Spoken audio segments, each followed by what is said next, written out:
최근 우리나라에 좀 안 좋은 사건이 있었어요. 이게 뉴스가 왜 계속해서 안 좋은 사건만 일어나는지 모르겠습니다. SK텔레콤, 혹시 우리 성도분들 다 어디 쓰세요? LG나 뭐 다른 데 쓰시는 분 있어요? SKT 쓰시는 분이 많더라고요. 근데 이 SK텔레콤에 가입되어 있는 개인정보가 해킹을 당한 것이 문제죠. 뉴스를 보니까 제 마음에도 두려움이 생겼습니다. 이 개인의 정보가 해킹되어서 외부에서, 그러니까 제 핸드폰은 여기 있지 않습니까? 여기서가 아니라 다른 데서. 어딘지는 알지 못하나. 다른 데서 이거를 조작해서 통장에 있는, 은행에 있는 돈을 빼가기도 하고, 더 무서운 거는 사실은 이제 통장에 돈이 얼마 없으면 안 무섭잖아요. 근데 더 무서운 거는 제 이름으로 대출 계좌를 만들어가지고 몇 천만 원씩 막 이렇게 한다는 걸 보니까 마음에 두려움이 생겼습니다. 아마 평상시라면 저에게 걱정이 좀 덜했을 것 같은데요. 사실 저의 마음이 되게 두려웠습니다. 왜냐하면 사실 제가 부자입니다.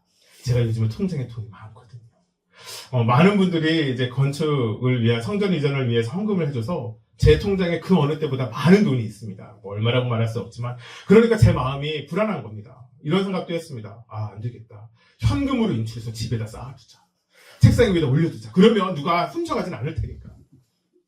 이런 생각 하다가 갑자기 이런 마음이 제 마음에 들더라고요.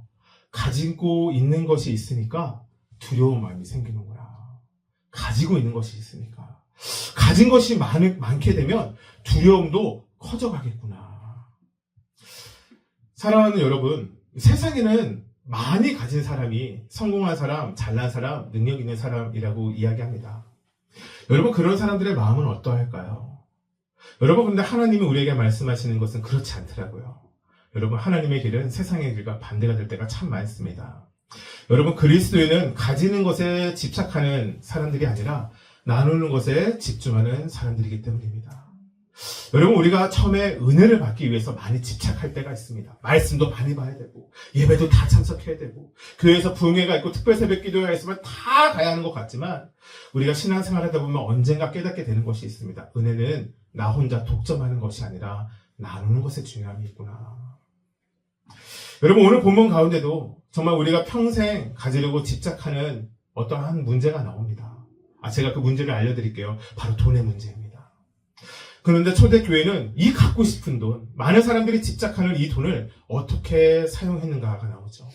여러분, 그리고 바로 그 모습이 어쩌면 이 시대의 모든 교회가 닮아가야 하는 모습이 아닐까 생각이 듭니다. 오늘 말씀 통하여서 우리의 삶에 돈이라는 것, 재정이라는 것이 집착이 아니라 자유함이 되어지길 주님을 축복합니다. 오늘 말씀, 필요를 따라 나누는 것이 은혜입니다 라는 제목으로 하나님의 말씀 전하기 원합니다. 여러분, 설교자들이 설교하기 힘든 말씀의 주제가 있습니다.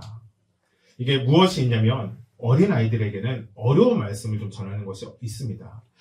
특히 아주 아이들이 어릴수록 삶에 문제가 없죠. 왜냐하면 그 문제를 부모님이 다 해결해 주시거든요. 막 초등학교 2학년인데 오늘 저녁 뭐 먹을까? 먹고 싶은 건 말고요.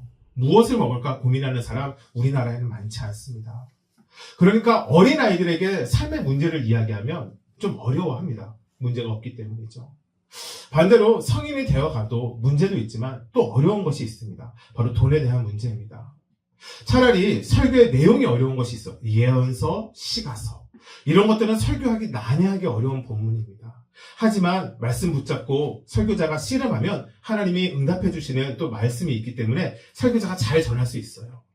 설교자가 정말 설교하기 어려운 것은 앞에 앉아있는 사람이 그 설교의 말씀을 받아들이고 싶어하지 않아 할 때, 부담스러워할 때, 얼굴을 찡그릴 때, 그럴 때 참 설교하는 게 어려울 때를 느낍니다. 여러분, 그런데 설교에 기능이 있습니다. 설교의 올바른 기능이라는 것이 있는데요. 여러분, 설교의 올바른 기능은 우리의 마음을 때로는 찔리게도 하고 우리의 마음을 때론 불편하게 하는 것에 그 목적이 있는 것이죠. 많은 사람들이 교회에 와서 설교 시간에 좋은 말씀, 은혜의 말씀 듣고 가고 싶어 합니다. 마음 위로받고 싶어 하고 힘을 얻고 싶어 하죠. 여러분, 그건 역시 설교의 올바른 기능이 맞습니다. 하지만 때로 설교의 온전한 기능은 우리가 불편하고 우리의 마음을 찔러서 여러분 다시 우리가 하나님을 바라보게 하는 것, 하나님의 뜻이 무엇인지 알아가게 하는 것에 있습니다. 여러분, 그러니 정말 오늘 말씀이 저와 여러분의 삶에 은혜가 되어지는 말씀 되게 축복합니다. 여러분, 그리고 이 말씀이 무엇보다 우리의 삶에 잘 적용되어지길 주님을 축복합니다. 어떤 교회에 오랫동안 남편 집사님, 아니 집사님 아니죠. 남편분을 위해서 기도하시던 여자 집사님이 있으셨습니다. 상황은 이랬던 거예요. 남편은 교회를 안 나오시고 여자 집사님만 신앙생활을 열심히 하셨던 거죠. 보통 그런 집은 그 여자 집사님의 기도 제목이 무엇이냐? 하나입니다. 우리 남편 교회에 오게 해주세요. 이거를 하나를 가지고 수십 년을 기도한 것이죠. 우리 남편 교회 나와서 예수님 만났으면 좋겠다. 구원받았으면 좋겠다. 이것이 이 여자 집사님의 정말 기도 제목이었습니다. 그런데 놀랍게 어느 날 이 남편분이 교회를 나오기 시작했어요. 참 놀랐죠. 모든 교회 목사님도 놀랐고 교회 식구들도 놀랐습니다. 예배가 끝나고 나서 남편분이 이 목사님을 찾아가 잠깐 이야기 좀 할 수 있냐 이렇게 물었다고 합니다. 그래서 제가 이렇게 이제 목사님하고 상담이 시작된 거예요. 남편이 이렇게 얘기했습니다. 목사님, 제가 친구들 만나서 놀러 다니는 것을 참 좋아하는데 그래서 제가 되게 바쁘게 삽니다. 시간이 없어요. 그런데 이제 교회는 좀 나와야 될 것 같아요. 아내가 얼마 전에 결혼 기념 결혼 기념이 30주년이었는데 소원이 뭐였냐고 물으니까 교회 한번 나가자고 해서 오늘 나온 건데 그러면 제가 바쁜 사람인데 교회는 일주일에 몇 번이나 나가면 됩니까? 이렇게 물어본 거예요. 목사님 그게 왜 그러시죠? 그랬더니 아니 저희 아내는 새벽에도 나가고 저녁에도 나가고 낮에도 나가니까 저는 그렇게 나갈 시간이 없거든요. 몇 번 나가면 됩니까? 목사님 얘기하신 거예요. 일주일에 한 번 주일에 아내분하고 같이 오시면 돼요. 그러면 한 번만 나오면 되는 거죠. 그렇게 하고 돌아갔습니다. 일주일에 한 번씩 교회를 아내분과 함께 남편분이 나오시기 시작했습니다. 어느 날 예배가 끝나고 다시 남편분이 목사님을 찾아와서 물었습니다. 친구들한테 또 물어보니까 이 예배 시간에도 제가 보니까 사람들이 봉투에다 뭔가를 내는데 그게 돈이라면서요. 그러니까 이 남편분은 자신의 일에 너무 그냥 해서 교회에서 헌금을 건다 이런 얘기를 모르셨던 거예요. 그리고 이렇게 얘기하셨어요. 그게 회비죠. 회비는 얼마씩 내면 되는 겁니까? 그래서 목사님이 얘기했어요. 마음 편하게 내세요. 안 내셔도 상관이 없습니다. 그렇게 목사님이 얘기하자 이 남편분이 이렇게 얘기한 거예요. 제가 요즘 사실 건강이 많이 안 좋아져서 그래서 친구들과도 잘 못 놉니다.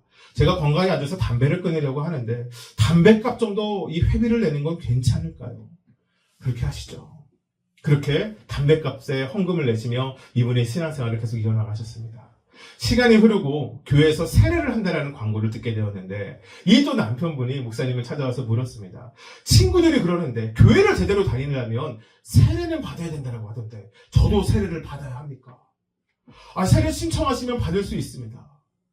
그런데 문제가 있던데요. 뭐죠? 뭔데요?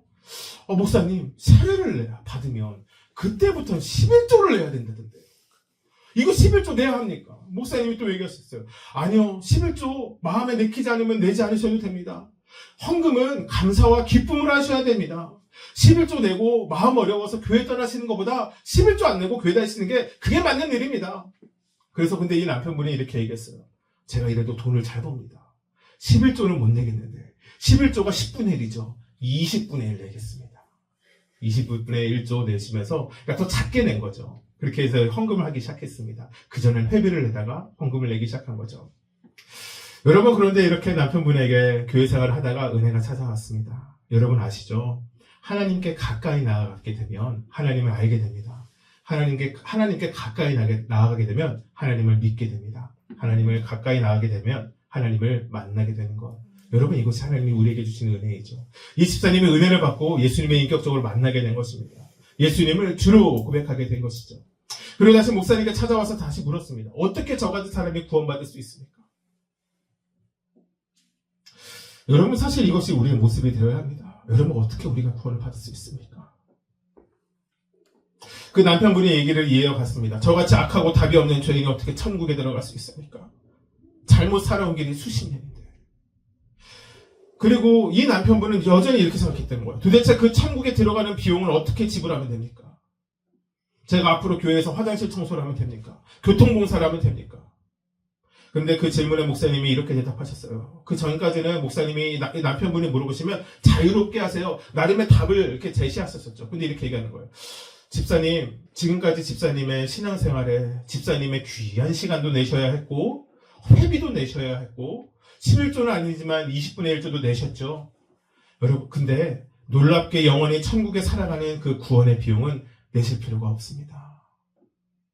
그 비용은 이미 예수님이 십자가에서 다 지불하셨기 때문입니다. 그러니 집사님이 받으신 구원은 공짜입니다. 여러분, 이것이 하나님 아버지의 사랑입니다. 여러분, 이것이 예수님의 순종으로 이루어진 우리의 삶의 구원의 모습이죠. 여러분, 그런데 우리는요, 이 구원을 선물로 받고 받은 것에 감사하며 살아가다가 그 감사함을 점점 잊어버리게 되는 것.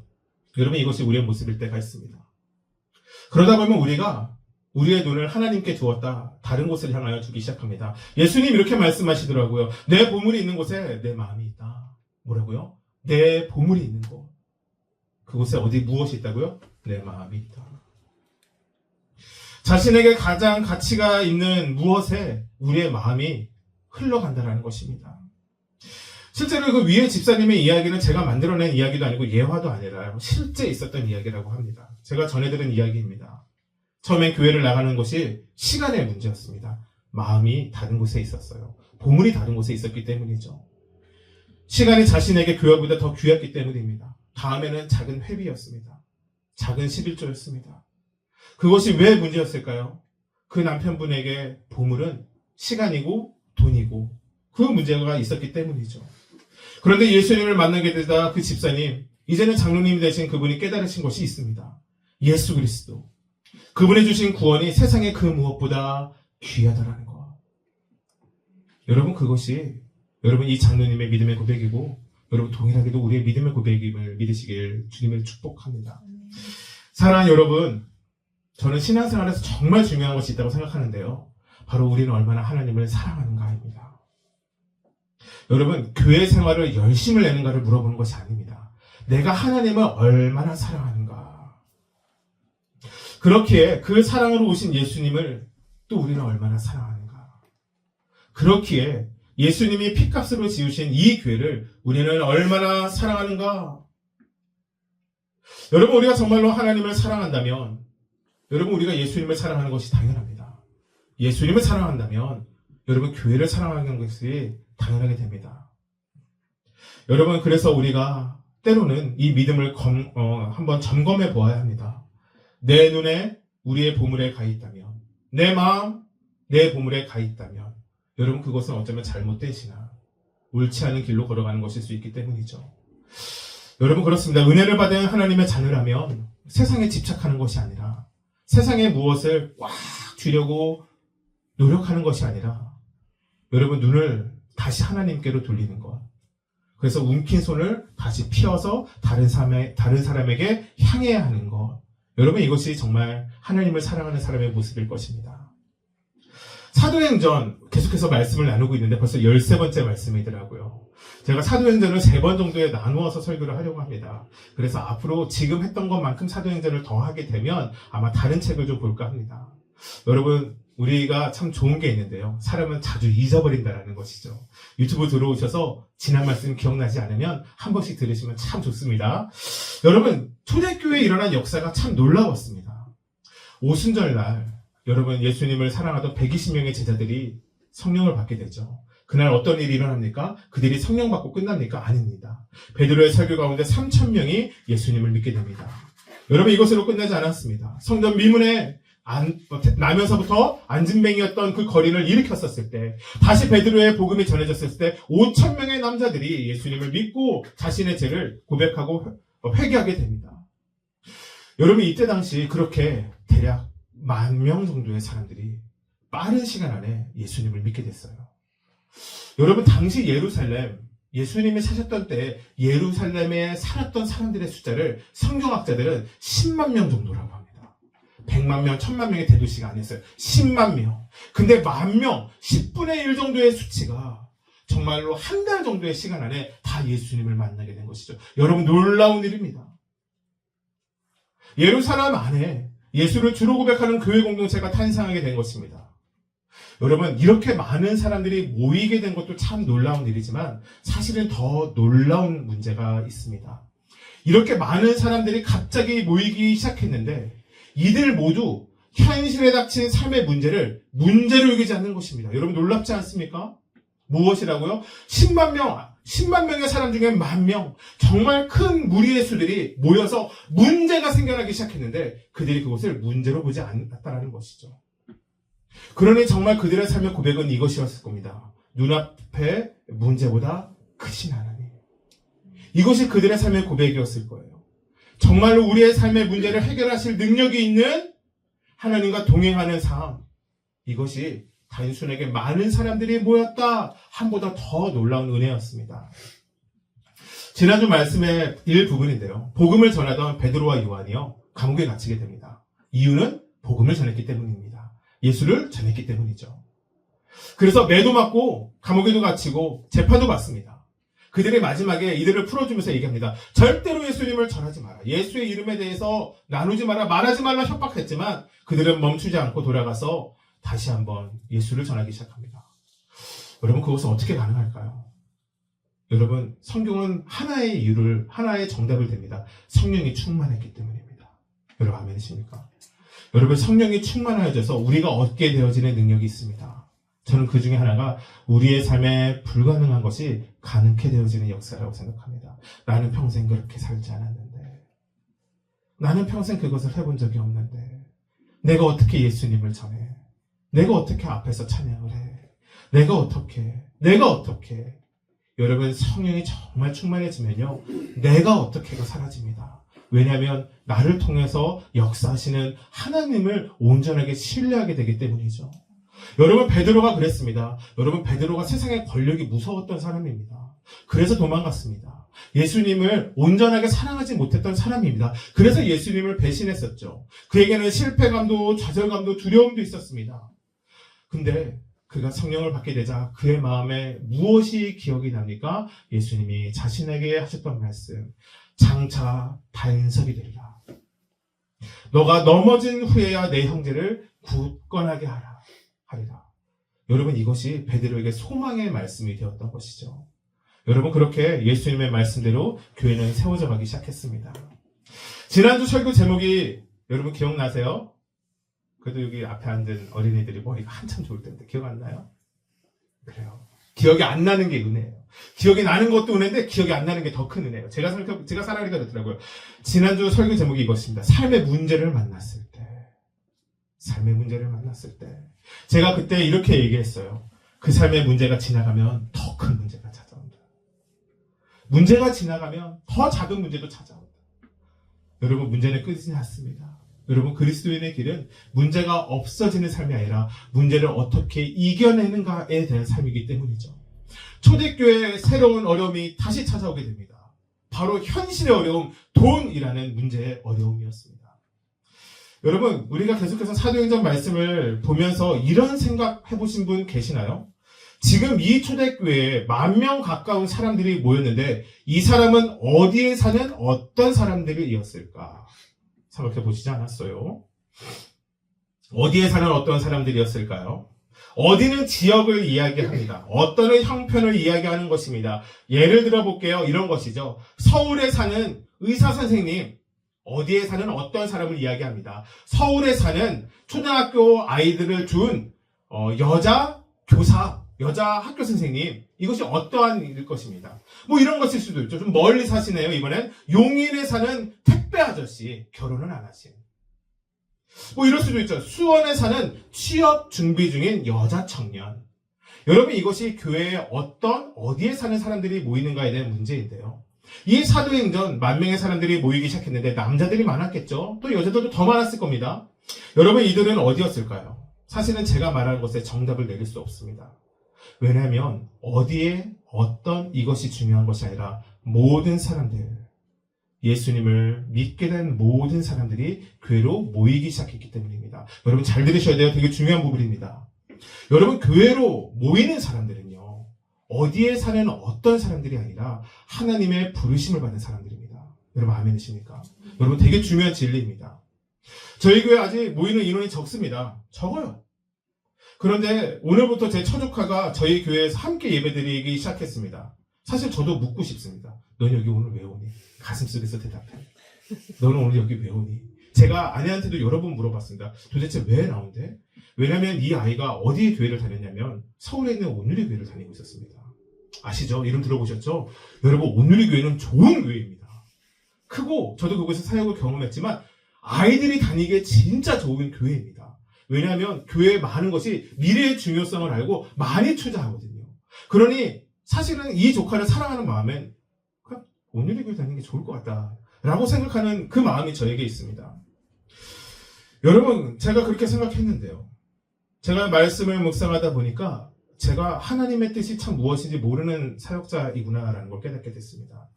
여러분, 부르심이란 무엇일까요? 부르심. 분명한 것은 부르심은 우리가 나아가는 게 아니라 우리가 나아가고 싶은 방향성을 이야기하지 않는 것이라는 겁니다. 여러분, 어려운데 잘 들으셔야 돼요. 제가 이 부분을 설교를 정말 열심히 준비했어요. 부르심은 내가 가고 싶은 목적지가 아니라는 것입니다. 부르심은 내가 도착할 도착지일 뿐입니다. 내 목적지가 아니라는 것이에요. 부르심은 우리가 하나님의 말씀 가운데 거할 때, 하나님의 인도하심 가운데 순종함으로 나아갈 때 도착하게 되어지는 장소입니다. 다다르게 되어지는 사명의 길입니다. 평생을 이루어가는 소명, 여러분, 바로 이것이 우리의 부르심이라는 것을 깨달으시길 축복합니다. 여러분, 그러니까 제가 가고 싶은 곳이 부르심이 아니에요. 우리가 가게 되어지는 곳, 우리가 원치 않았으나 하나님께 붙들림 받아 나아가게 되는 곳, 여러분, 이것이 바로 우리의 부르심의 장소라는 것입니다. 사랑하는 성도 여러분, 우리가 어디에 있는가, 그것이 우리에게 큰 문제를 일을 때가 있어요. 여기 아이가 최근에 고등학교를 들어갔거든요, 저 조카가. 근데 이 고등학교도 집 가까운 고등학교가 있어요. 실명 얘기하면 그 고등학교 상처받으니까. 근데 그 고등학교의 별명이 뭐냐면 똥통고등학교예요. 똥통고등학교는 좋은 고등학교일까요? 나쁜 고등학교일까요? 나쁜 고등학교겠죠. 그러니까 집에 가까워요. 걸으면 7분 걸리나? 뛰면 5분 만에 갈 건데 거기 안 갔어요. 멀리 있는 땡땡 고등학교 갔어요. 그 고등학교는 왜 갔을까요? 똥통이라서 갔을까요? 아니요. 좋기로 소문났기 때문에 갔어요. 사람의 마음이 그래요. 내가 어디에 있는가가 나를 판단하고 나의 가치를 내린다라고 생각해요. 그러니까 서울의 강남의 집값이 그렇게 비싸요. 똑같은 아파트인데 그렇게 비싼 거예요. 똑같이 사는 사람이 지는데. 여러분, 우리가 어디에 서 있는가가 우리의 상황을 말아준다 생각합니다. 여러분, 그런데 이것은 세상의 시각입니다. 여러분, 하나님의 시선은 그렇지 않습니다. 하나님이 아브라함을 부르실 때 하나님이 이렇게 말씀하셨어요. 창세기인데요. 제가 읽어드릴게요. 여호와께서 아브라함에게 이르시되 너는 너의 고향과 친척과 아비의 집을 떠나 내가 내게 보여줄 땅으로 가라. 여러분, 아브라함이 좋은 동네에 살았습니다. 당시에 아주 문화가 막 하던 곳에서 살았어요. 갈대아 우르에서 살았죠. 강한 나라, 좋은 나라에서 살았는데요. 하나님이 그에게 얘기합니다. 고향을 떠나라는 것이에요. 너가 익숙한 곳을 떠나라는 것이죠. 너의 친척을 떠나라는 것이에요. 너가 살기 좋은 곳, 익숙한 곳 떠나라는 거예요. 아버지의 집까지 떠나라는 거예요. 가족과도 멀어져야 되는 때가 있다는 것이에요. 왜냐? 내가 내게 보여줄 땅으로 가기 위해서. 여러분, 이것이 우리가 나아가야 되는 부르심의 기름을 믿으시길 주님의 축복합니다. 어렵죠? 믿음의 길, 소명의 길, 사명의 길은 이렇게 시작되어집니다. 아직 보이지 않는 땅으로 나아가는 것이에요. 그 어디가 목표가 뚜렷하지 않은 그 땅입니다. 하지만 하나님이 함께 하시는 길 위, 여러분, 정말로 우리가 기도하며 믿음의 길로 그 길을 순종하며 나아갈 때 부르심의 길 가운데 우리가 서야 할 때가 있음을 믿으시길 주님의 축복합니다. 말씀으로 좀 돌아올까요? 여러분, 교회가 마주한 상황이 있었는데 점점 어려워졌는데 무엇이냐? 사람들의 수가 많아지며 그들의 거처와 그들이 먹어야 하는 것을 해결하는 것이 어려워진 것이죠. 여러분, 그렇게 되면 어려워집니다. 사도행전 2장에 이와 비슷한 일이 있었습니다. 성도들이 3,000명 늘어날 때요. 사도행전 2장 44절 45절 우리 화면 보고 같이 읽어볼까요? 시작. 믿는 사람이 다 함께 있어 모든 물건을 서로 통용하고 또 재산과 소유를 팔아 각 사람의 필요를 따라 나눠주며. 여러분, 처음 3,000명이 생겼을 때도 여러분, 이 예수님을 믿게 된 사람들 중엔 예루살렘 안에만 사는 사람들이 아니라 가까운 지역, 먼 지역에서 그 절기를 지키기 위해서 올라왔던 사람들이 예수님을 믿고 나서 놀랍게도 집으로 돌아가지 않는 거예요. 그럼 그들이 어디서 머물러야 했을까? 그들이 성도들의 집에서 머물기 시작했어요. 성경학자가 얘기하기에 이렇게 얘기하더라고요. 집의 크기에 당시 집의 사이즈는 거의 비슷했을 거래요. 잘 사는 사람들을 제외하고 보통의 가정에서 적어도 5가정 정도를 자기 집에 같이 머물게 되어지는 사건이 일어났대요. 이유가 하나예요. 같은 교회 성도 식구라고. 여러분, 만약에 이 일이 우리에게 일어난다면 어떻게 가능할까요? 집사님 저희가 다 모이면 아직 5가정이 안 되거든요. 근데 이제 안산에 사시죠. 안산에 교회가 개척하게 돼서 5가정이 들어가서 살아야 됩니다. 이럴 때 믿음으로 아멘 하시면 좋습니다. 아멘! 그러니까 이게 쉽지 않은 문제예요. 이게 그렇다고 해서 그러면 며칠 있다 가시나요? 3일 있다 가시나요? 그게 아닌 거예요. 1달, 2달, 3달. 이게 쉽지 않은 문제가 일어난 거예요. 그러니까 여러분 이게 정말 이렇게 돼야 되는 거예요. 내 것이라고 주장하면 안 돼요. 일단 우리가 다 같이 써야 돼요. 또 돈이 있는 사람들, 여유 있는 사람들은 재산과 소유를 팔아서 나눠주기 시작해야 되는 거예요. 그래야지 교회 공동체가 이루어지기 시작하는 거예요.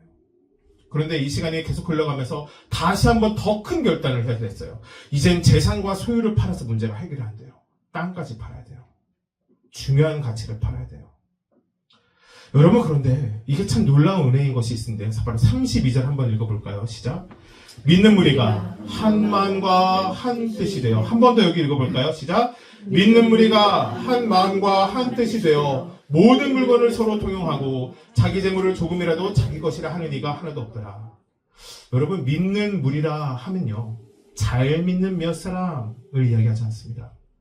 교회에 충성하는 몇 사람을 이야기하지 않습니다. 믿는 무리는 누군지 아십니까? 예수를 믿는 모두를 이야기합니다. 성도 모두가 어떻게 됐다고요? 한 마음과 한 뜻이 되었다라는 겁니다.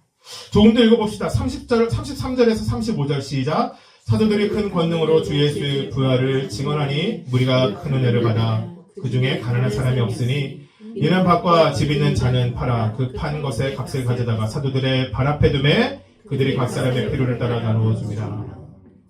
여러분, 모든 전 교인이 예수를 믿는 모든 사람들이 한 마음과 한 뜻이 되어서 여러분 교회의 부족함을 채워나가기 시작합니다. 여러분, 이것이 초대교회의 무엇이었습니다.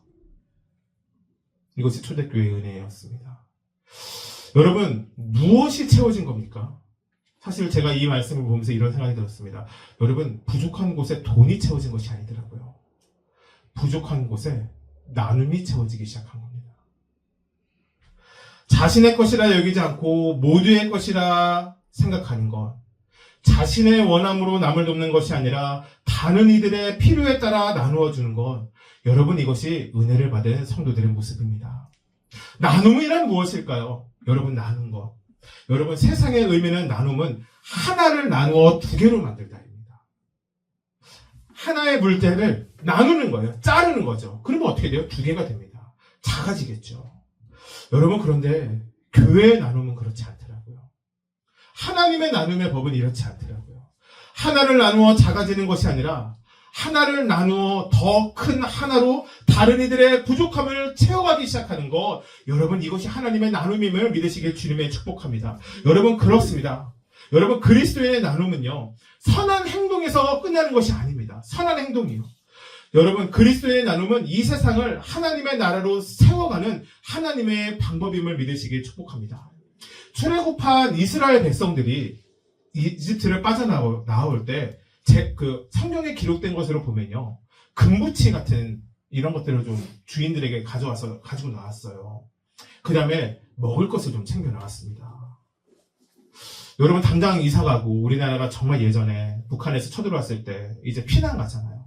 그러면 제가 이제 제 할아버지한테 들은 얘기로 하면 일단 애 둘 쳐없고, 그 다음에 그때 당시에는 이제 집에서 비싼 게 숟가락, 은수저가 비쌌대요. 그러니까 은수저 몇 벌 챙기고, 그 다음에 어디서 살지 모르니까 옷하고 이불 싸가지고 나왔다는 거예요. 제가 그걸 할아버지한테 들은 이야기가 있습니다. 출애굽의 현장의 모습이 그랬을 거예요. 챙길 수 있는 작은 것들을 챙겼겠죠. 여러분, 그 챙길 수 있는 것 중에 먹을 것을 얼마나 가지고 있었을까요? 글쎄 모르겠어요. 많이 가져가는 사람들은 한 2주일치 챙기지 않았을까요? 쌀 같은 거. 더 많이 가져갔으면 한 달치 챙겼을까요? 쌀이 또 무겁지 않습니까? 출애굽한 이집트의 백성들도 동일해요. 먹을 것이 떨어진 거예요. 여러분, 그때 하나님이 어떻게 하십니까? 만나를 내려주시죠. 만나를 내려주신다는 거예요. 여러분, 그런데 그들이 만나를 거두는 모습이 있는데요. 여러분, 우리가 이곳에서 하나님의 나눔이 무엇인지 알게 됩니다. 출애굽기 16장 17절 18절 한번 같이 읽어볼까요? 시작. 이스라엘 자손이 그같이 하였더니 그 거둔 것이 많기도 하고 적기도 하나 오멜로 되어 본즉 많이 거둔 자도 남음이 없고 적게 거둔 자도 부족함이 없어 각 사람은 먹을 만큼만 거두었더라. 여러분, 오멜은 작은 보리 한 주머니를 얘기합니다. 부피예요. 여러분, 한 묶음을 이야기하는데 하나님은 모든 것을 동일한 환경에 처한 백성들에게 명령하셨어요. 욕심 부리지 말아라. 각 사람은 각 사람들에게 필요한 만큼만 만나를 거두어라 라고 이야기하셨죠. 여러분 잘 알고 계시죠? 여러분, 그러니까 오히려 더 이 방금 읽은 말씀이 이상합니다. 말씀에 좀 이상한 거 없어요? 여러분, 말씀을 자세히 읽으셔야 돼요. 말씀을 그냥 읽으시면 안 돼요. 그 궁금증을 가지고 있어야 돼요. 자, 봐봐요. 많이 거둔 자는 많이 남아야 하는데, 그렇죠? 남음이 없다라고 말합니다. 제가 엄청 손이 빠르거든요. 제가 만나를 본격적으로 줍기 시작했으면 잘은 몰라도 집사님보다 2배는 더 많이 주셨을 거예요.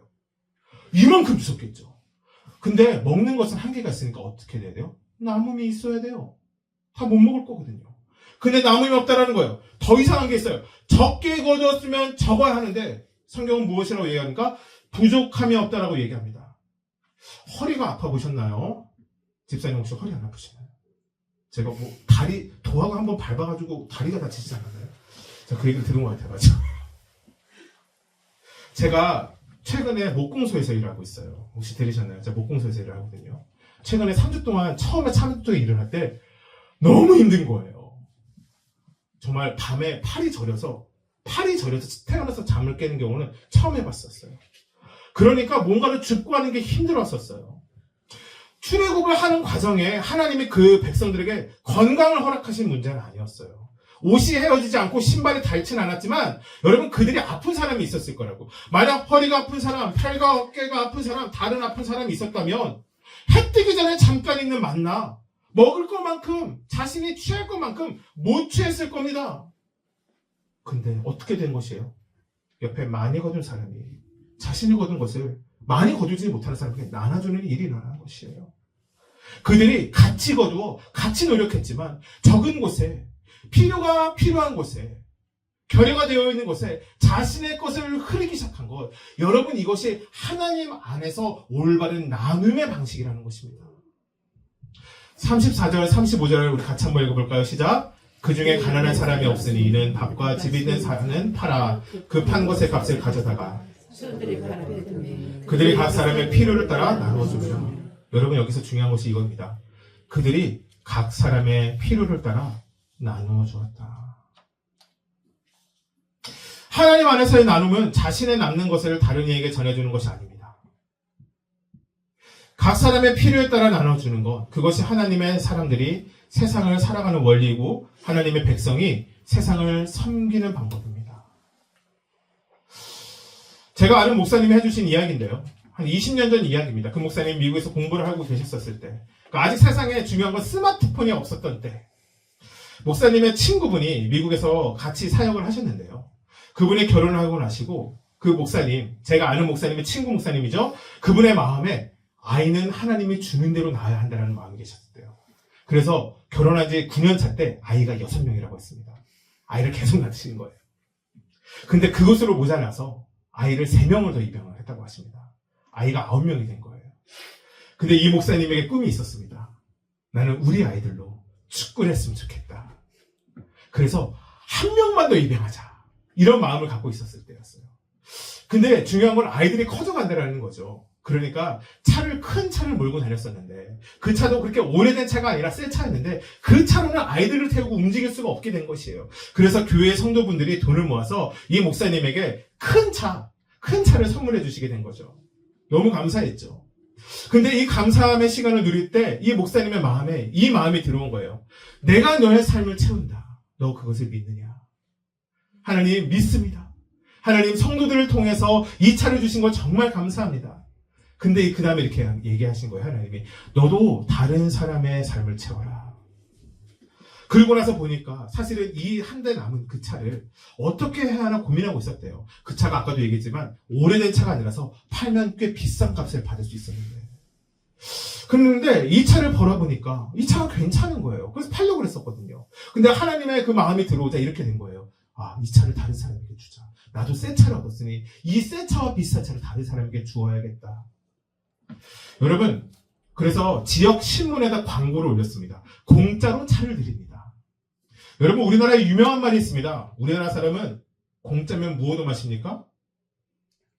대답 좀 해주세요. 공짜면 무엇 마셔요? 양잿물도 마셔요. 공짜면 양잿물도 먹어요. 근데 미국은 공짜라도 양잿물을 안 먹나 봐요. 공짜로 차려 드립니다. 연락이 없는 거예요. 몇 주가 지나갔는데. 근데 미국 지역 신문에다가 광고를 실어야 되니까 그 광고비도 계속 나가는 거예요. 이걸 언제까지 해야 되지 하고 있었을 때 전화가 통화왔습니다. 영어 발음이 별로 좋지 않은 미국 사람들은, 저도 미국에서 좀 살아서 경험이 있지만, 인도 사람이 영어를 하는 게 좀 다르고요. 한국 사람이 영어를 하는 것도 다르고, 일본 사람이 영어도 하는 것도 다르고, 멕시코 사람이 영어를 하는 것도 그 발음이 조금씩 다른데, 살다 보면 그게 어떤 건지 알아요. 마치 우리나라가 사투리 딱 보면, 아, 경상도 사투리, 충청도 사투리 하는 것처럼. 들어보니까 이 히스패닉 계열, 멕시코에서 넘어온 이민자 같은 거예요. 하고서 이제 그 사람을 어디서 만나기로 했냐? 교회에서 만나기로 했습니다. 근데 이 목사님의 마음에 이렇게 좋은 마음이 들었던 거예요. 아, 무슨 마음이냐? 내가 이 비싼 차를 다른 사람에게 공짜로 주는 게 본인에게 선한 의지 같은 것이 있는 거죠. 그래서 이 모습을 자신의 아이들에게 보여줘야 되겠다. 그리스도인의 나눔은 무엇인가를 보여주겠다 해서 아이들을 다 이제 이끌고 교회로 갔어요. 약속 시간이 되었어요. 저기서 차가 하나 들어오는데 다 정말 너무 녹이 슬어서 무슨 색인지 알아볼 수 없는 차. 그런 차가 막 덜커덩 들어오더니 또 애들이 우르르 내리는 거예요. 역시나 멕시칸이 내렸어요. 얘기를 시작하는데 목사님이 준비하신 말씀이 있었던 거예요. 제가 이런 은혜로 성도들이 저 차를 선물해줬고, 이 차도 너무나도 쓸만하고 좋은 차이지만 이 차를 내가 하나님께 체험을 받았던 것처럼 다른 사람에게 이 차를 나눠줌으로써 하나님의 나눔을 하려고 합니다. 되게 좋은 말로 얘기를 했는데 이 목사님이 더 큰 은혜를 받게 된 거예요. 근데 이 남편, 그 히스패닉의 그 차를 받으러 온 그 남자분이 이렇게 얘기하는 거예요. 목사님, 저는 이 일이 이렇게 될 줄 알고 있었습니다. 하나님이 저에게 차를 주실 줄 알고 있었기 때문이죠. 멕시코에서 사는 게 너무 힘들어서 미국으로 넘어오게 됐는데, 차를 구할 수 없는데 이 차를 구하게 됐는데, 유지비, 수리비가 너무 많이 들어서 우리 가정이 일을 하면 다 여기로 돈이 빠져나갑니다. 그래서 온 가족이 함께 기도했습니다. 하나님, 우리 가족에게 필요한 차를 주세요. 전지전능하신 하나님, 무엇이든지 모든 것이 가능하신 하나님, 문제가 없으신 하나님, 우리 가정에 차가 필요하니 차를 주세요. 그렇게 기도했더니 하나님이 오늘 이 시간을 저와 목사님에게 허락하셨다는 거예요. 우리 둘의 기도에 하나님이 응답하셨네요. 사람이 나눈 것이 아니라 그 차는 하나님이 그 어려운 멕시코 가정에게 주신 하나님의 선물이 되었던 것입니다. 말씀 마무리하기 원합니다. 여러분, 오늘 말씀에 사실은 좀 다루고 싶었던 인물이 있었는데 다루지 않았던 인물이 있는데 바로 그 사람의 이름이 바나바입니다. 사실 그 사람의 이름이 있었습니다. 요셉이라고 불리는 사람입니다. 요셉이라는 이름도 되게 훌륭한 그 이름의 뜻이 있어요. 더하다, 더해지다. 그런데 그 사람은 아마 자신의 삶을 충분히 살아갔던 사람인 것 같아요. 자신의 주변을 더해줄 수 있는 사람이었거든요. 근데 그가 자신의 소유를 팔아 사도들의 발 앞에 둡니다. 많은 사람들이 그렇게 행동을 했는데요. 많은 사람들이 교회 헌금을 했는데요. 그 사람만 유독 위로의 아들이라 불리게 되어집니다. 분명한 것은 이것이죠. 바나바만 자신의 것을 나누어 주은 건 아니라는 것입니다. 바나바 말고도 많은 사람이 자신의 것을 나누어 주었죠. 근데 이 나눔이 그 교회 공동체에 큰 위로가 된 것입니다. 과연 바나바의 나눔은 어떠한 나눔이었을까요? 그렇게 사람들이 그 사람에게 위로를 받았을까요? 저는 오늘은 이 질문에 답을 드리려고 하지 않습니다. 여러분에게 되는 숙제입니다. 어떠한 위로가 공동체에 그렇게 큰 은혜를 끼쳤을까? 어떠한 나눔이었을까? 위로받는 사람 여러분 주위에 있으세요? 제 주위에는 저를 격려해주는 사람들이 몇 명 있습니다. 근데 그 사람들하고 통화를 하면 저에게 이렇게 얘기해줘요. 아, 쉽지 않지? 힘들지? 그래도 잘하고 있잖아. 정말 큰 위로가 됩니다. 저에게 참 도움이 됩니다. 그런데 여러분, 우리가 위로를 받는 한 사람이 우리에게 중요한 것처럼 더 큰 중요한 것이 있는데, 여러분, 우리가 그 위로를 우리의 공동체에, 우리의 가정에, 우리가 속한 이 나라에 할 수 있는 존재가 되어질 수 있다는 것입니다.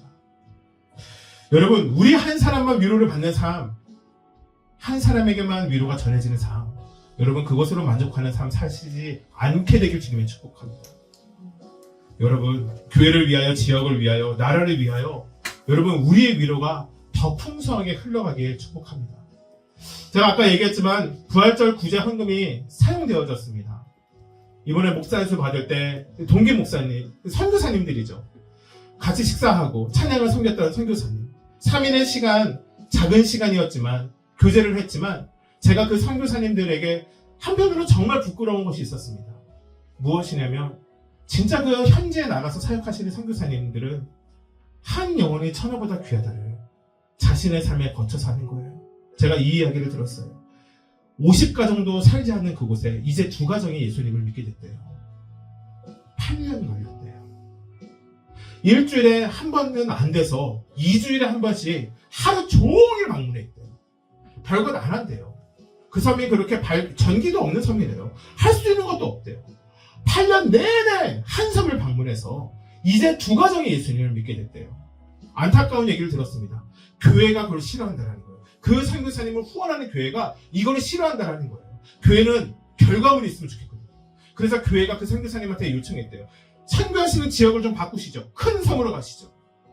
2,000가구, 3,000가구 사는 데로 가시죠. 그곳에 가면 더 많은 사람들이 교회로 돌아오게 될 테니까. 여러분, 근데 중요한 게 있지 않습니까? 여러분, 그리스도인들은, 여러분, 교회는, 여러분, 예수님의 마음은 세상에 많은 영혼이 귀하지만 길 잃어버린 한 영혼을 향한 그 사랑이 여러분 우리에게 있어야 되는 것 아닙니까? 말씀을 준비하면 이 생각이 들었습니다. 정말 제 이 생각입니다. 우리 교회가, 더 사는 교회가 참 좋은 교회구나. 저에게 이 마음이 들었습니다. 개척한 지 6개월도 안 되었고 이제 성도가 1명 늘었어요. 근데 무엇이 좋았냐? 그래도 하나님께 은혜를 받고 그 은혜를 잘 전하려는 제가 있잖아요. 제가 담임 목회자잖아요. 제가 참 감사하더라고요. 또 하나는 이거였어요. 눈물로 말씀을 듣고 기도를 하는 성도들이 있어서 참 감사하다는 생각이 들었어요. 이 은혜가 세상 가운데 나눌 수 있는 작은 재정이라도 있는 우리 교회의 헌신이 정말 감사하고 이 교회가 참 좋다는 생각을 하게 되었습니다. 사랑하는 성도 여러분, 여전히 무엇을 붙잡고 살아가십니까? 여러분, 내일부터는 무엇을 붙잡고 살아가시겠습니까? 여러분, 다른 거 붙잡지 마십시오. 제가 정말 부탁드립니다. 잡았던 것 있다면 이제 그 꽉 쥔 손 풀고 여러분 예수님 붙잡고 살아가시길 주님의 이름으로 축복합니다.